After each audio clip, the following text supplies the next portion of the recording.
Basically, what this talk is about is we have a lot of ideas for, uh, in the general theme of the topic, like we have 12 to 18 months to try and improve the resilience of a lot of our critical infrastructure.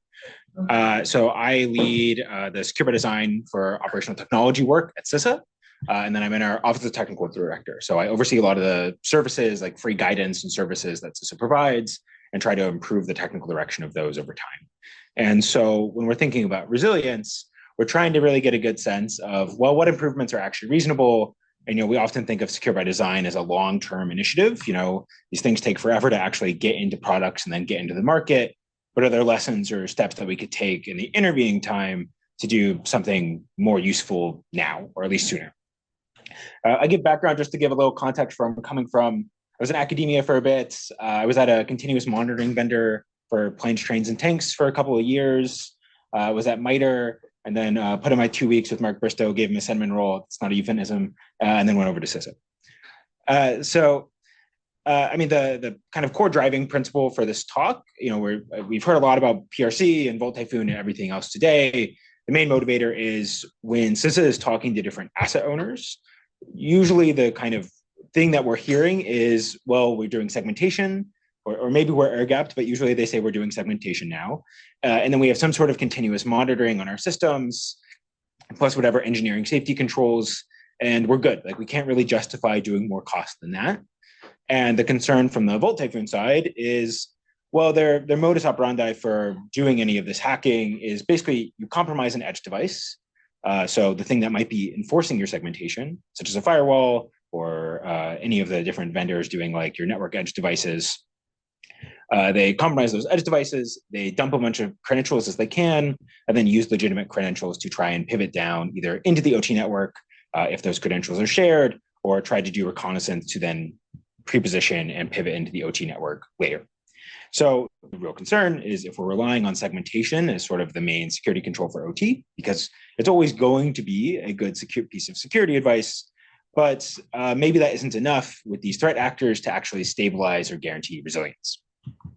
So, the real question of this talk is, okay, well, if adding security is hard and it costs money, well, what is actually working across different sectors? And then can we steal from that? Or maybe more importantly, what is actually worth doing? Like, is there a bang for buck from doing these different cybersecurity efforts where other sectors have shown it to work for them, and maybe we can steal from them to some degree? Of course, the disclaimer to that is that you can't always just copy and paste ideas from different sectors. That's how you get things like this with the defense industrial base and transportation. This is a real Soviet design where it's a flying tank plane. Obviously never went into real production, but we can't just combine things willy-nilly. We have to be kind of thoughtful about how this works.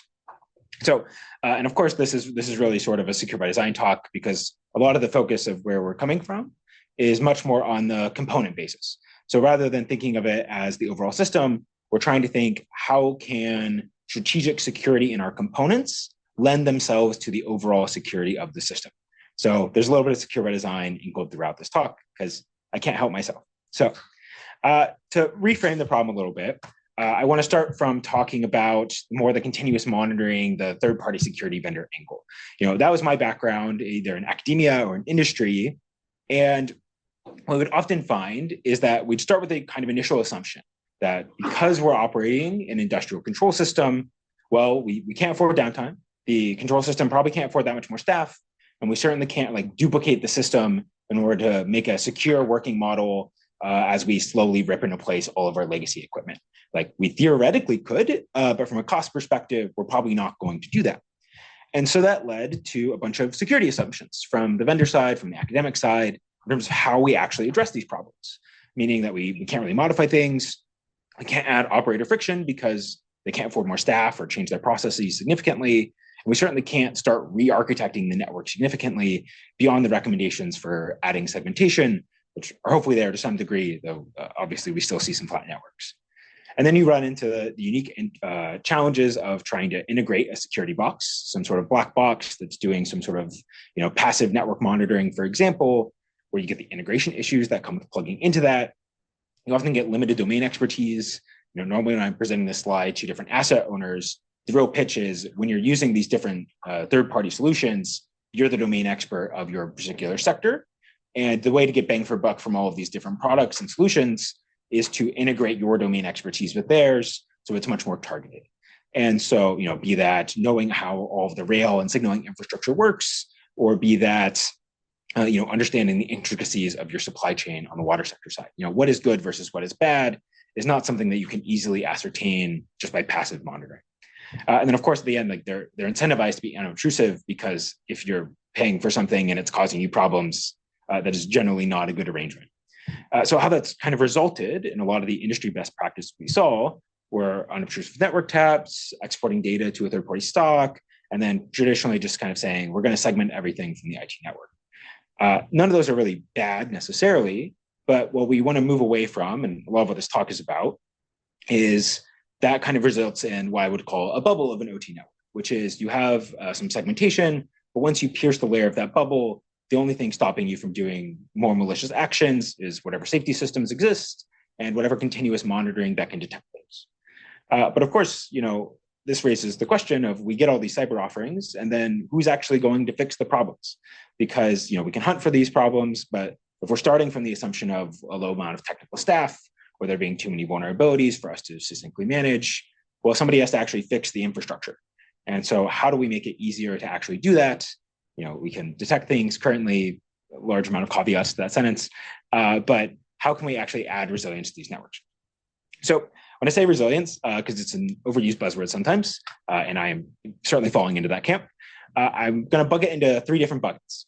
One is defense in depth, just add layers, as they said in the front row. And that's sort of the Star Wars, just add more approach to security. How can we add more and more layers of security? But of course, all of these layers cost money. So how can we make them more effective? The next is the cyber-informed engineering kind of approach, which is more your beautiful mind. How do I design the impact out of the system so that even if there was a cyber attack, it might be a bad day, but it's not a really bad day. And I'm going to focus more on the component level of that. And then finally, recovery. How do I make it so that if I get punched, I'm fine and I spring back just like this non-Newtonian fluid? So we'll start with system-aware components. I'm going to use a transportation example from my own personal research days. But the protocol doesn't matter. This is generally true across a number of control systems. So it's a protocol made in the 1970s. It's called MIL Standard 1553. It was updated in 1978, and then it was updated in 2018. So it is still in use. The 2018 update said, please suppliers, have you considered confidentiality, integrity, and availability when designing your products? Which could have perhaps been more specific. The main things to know about this protocol, there's that, like many other protocols, be it Modbus, be it DMP3, there's no authentication on the network, much less encryption. So anybody can kind of spoof anybody else. There's a fun emergency protocol built in for safety purposes that allows you to send something called the mode code, which just shuts off all of the computers on the plane, including while you're flying it. The purpose of this is for very just and rational reasons. It's, say that your transmitter broke for whatever hardware failure purposes, there needs to be a way to send a command to say, hey, your transmitter is broken, please stop talking, so I can switch to my redundant failsafe, my backup component, and then it'll take over. But nobody really anticipated somebody using these for malicious use. And then from a defense perspective, the interesting thing to know is that there's a single primary controller. There's something called a bus controller that operates similar to a Modbus client. It tells everybody else what to do. Nobody speaks unless they are spoken to, but there isn't any actual security validation behind that. So, if we wanted to secure this system, as an end operator, we might say, okay, well, how can I add security after the fact? There is a weird attack where if anybody gets access to my system, if anybody pops the bubble of this network boundary of my attack surface, well, they can send a single command and just turn off everything. Or in the case of a weapon system, like fire some weaponry. It's not great. How do I differentiate between a known good attack and a malicious attack? Well, I can do a bunch of continuous monitoring-based approaches. I can throw in some AI ML words here, and then monitor for anomalous timings. Maybe something is not physically possible. Maybe it's like converging at a rate that doesn't make sense given the current state of the system. You can throw in some like digital twin kind of logic here, but inevitably that requires a security team, which we go back to our assumptions. We maybe don't have the resources for to actually analyze that data. And then, it's going to inevitably produce a bunch of false positives. But so can we make that solution simpler if we take this idea of system-aware components? So turns out, like I said earlier, this system was designed around one single controller dictating everybody else what to do. And so when they designed that controller, it's specifically in I am the bus controller mode. You can read the spec. There's only meant to be ever be one of them. There's never two. That's just not the role of the system. And so if at any point the manufacturer had designed basically an if statement on the transceiver that says, if anybody is impersonating my singular address and I didn't send the message and I know what I sent, I'm the computer that sent everything, then, hey, maybe raise an alarm, trigger that this was some sort of safety incident, and we could take that entire continuous monitoring apparatus that we developed in the last slide and just chuck it away for an if statement, right?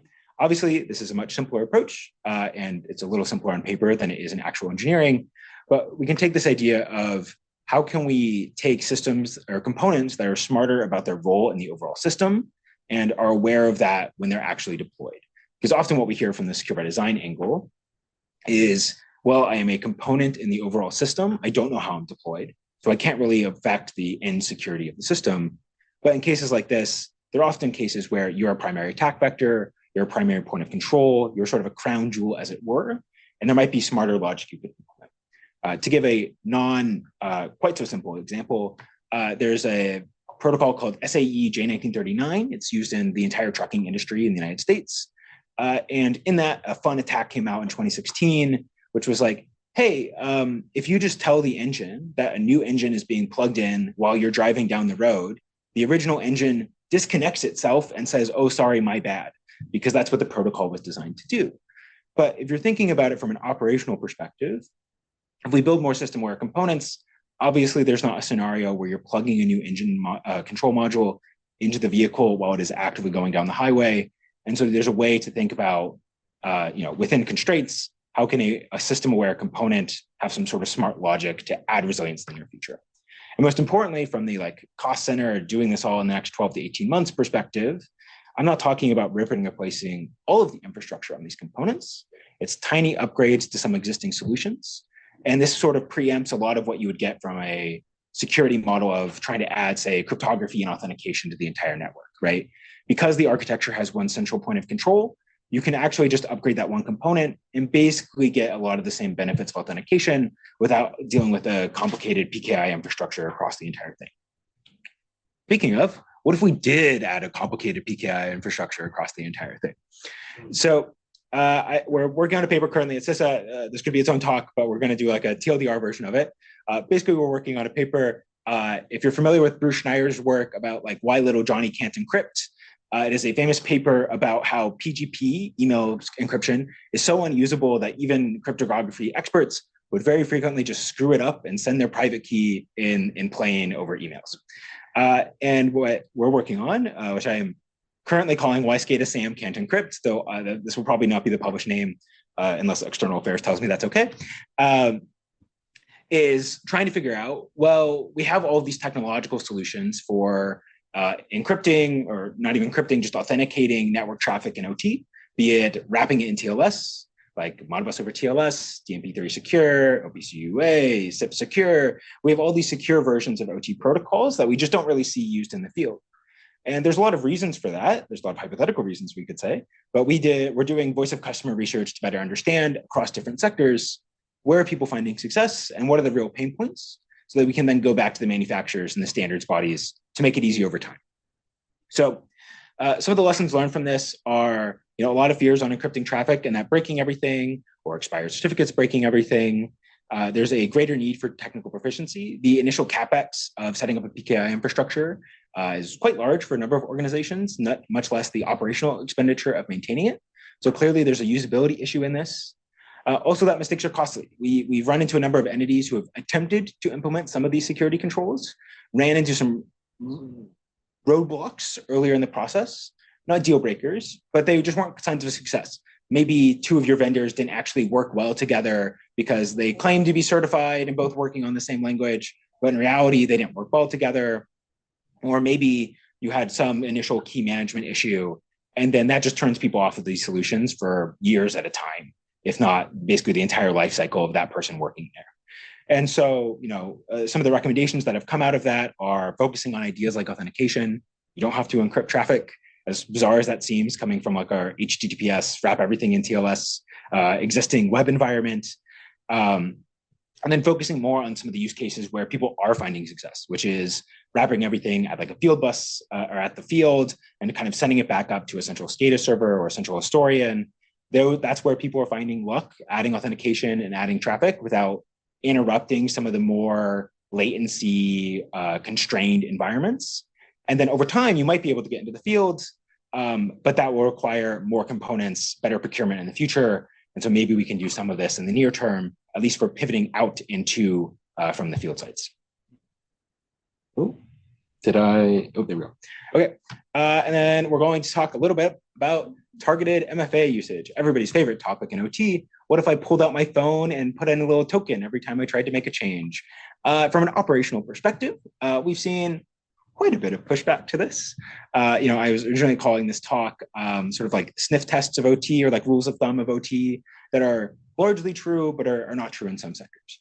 So a good example of this is, and there's a lot of, the solution is not perfect, I will caveat this, but we can learn lessons about how it is currently working and how we can maybe steal some solutions from it. So for example, in the freight rail industry, it's quite common for all of these wayside signaling stations for the main wayside interface unit, WIU, to basically have a button on it that's called some sort of local presence. And in order to make changes to the vital signaling logic, so determining basically like the windows of operation for a freight rail system and like how close they can get together and whether or not that light goes from red to green. So very big safety impacts. If you want to change that, you have to hit that button locally and then input a code. So there's a code, you have some sort of basic user authentication, and then you have this on presence.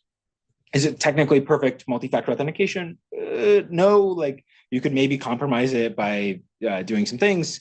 But the real lesson here is they don't do this everywhere. There's not MFA across every single piece of field communication or every single change of every controller in the environment. From an operational perspective, that would be exceedingly difficult. But we've had a lot of talks today that have been referencing things like crown jewels analysis.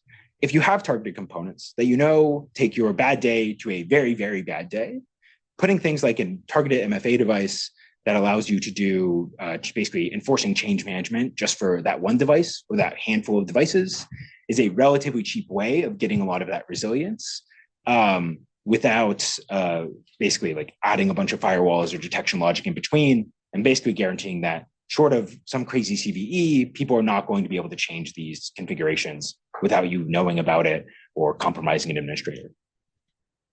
And then some quick discussions on recovery. How much time do I have? Let's see Oh yeah, we're good. So quick discussions on recovery. What we've often found is that there's a number of technological solutions for making the recovery of a system more reliable. That might be gold disk or gold images, which is the idea of if a firmware upload fails, you revert back to some known image that is good for a resilience perspective. That might be containerization. We start putting everything in containers, and that allows us to have very little downtime as we update them because we can just hot swap between different containers.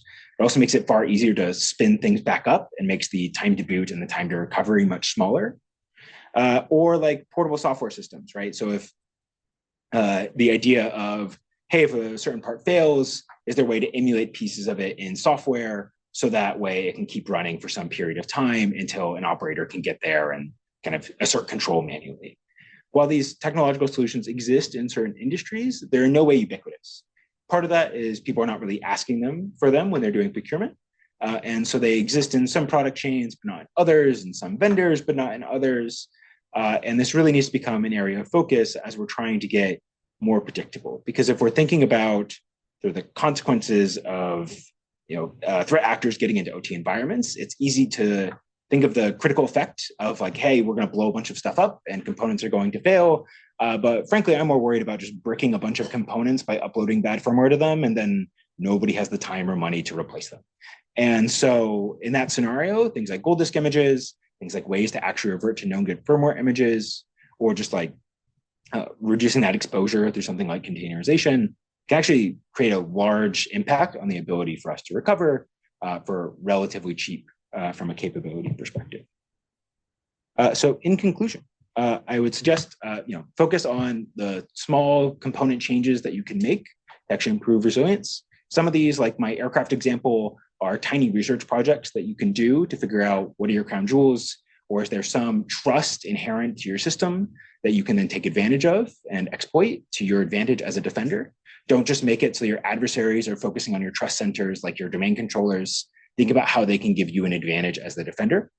And then with that, the main thing is always going to be on human-centered design. Like, how can we actually make this security usable? It's not just enough that it's there. We have to actually be able to use it within our existing operator workflows. When you're deploying new systems, think about how this system can communicate securely first, and then to the legacy protocol second. What we're seeing time and time again is that people are replacing their components, but still having to be backwards compatible to their legacy infrastructure. And while they are theoretically, they have the capabilities to upgrade to something new, that's an operational expenditure that realistically you're probably not going to get to. So setting yourself up in a way that you don't have to think to flip a switch later to be secure, that you naturally become more secure over time, is a big deal when you're talking about replacing certain systems. And finally, think about system-aware components. It's not true that your component doesn't have a role to play in the overall system security. You can make sure that your manufacturers are thinking through, what is my role in the overall system? Do I know that? And is that a guarantee? If so, they should be able to tell you about how they're taking that security seriously. And I can't help but plug, we have a lot of paper with a lot of these ideas in it that we put out with some of our Five Eyes and European partners with the lengthy title down the bottom. And you can see that at CISA.gov/secure by design for more information. So we're encouraging operators to look at that, as well as manufacturers, to try and make this security solutions scalable and more resilient, because if these systems have a life cycle of 10 years, 20 years, all the more important that we're designing things that we feel a lot more confident in than the current systems sooner than later. And with that, that's all got.